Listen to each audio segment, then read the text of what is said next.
Welcome to episode 2.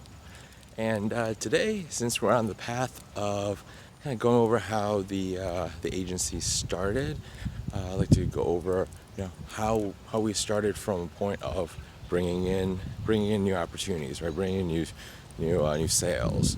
When we first started, there wasn't many. I mean, we had one client, and it was kind of scary, coming from a corporate world, and now, being at our at in my home office.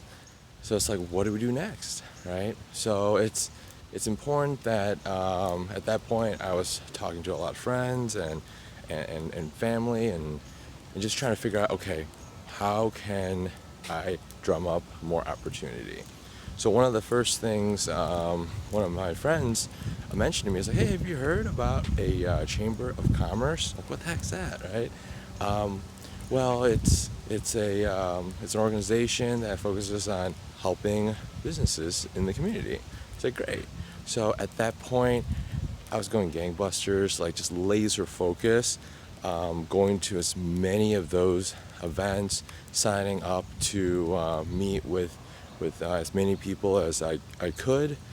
So at that point, I was doing probably like 1 to 2 events a day, and I was meeting with someone at least once a day. It was a very intense, disciplined approach.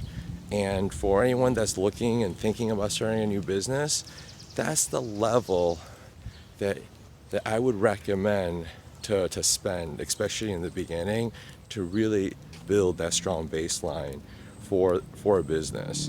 So, and a lot of business owners, or when they're thinking about starting a business, don't realize that what is really required. So just prepping that and just thinking about it isn't enough. Actually taking action is the key. So hope that helps. Hope there's value added for you in this episode, and go ahead and design the future. Thanks.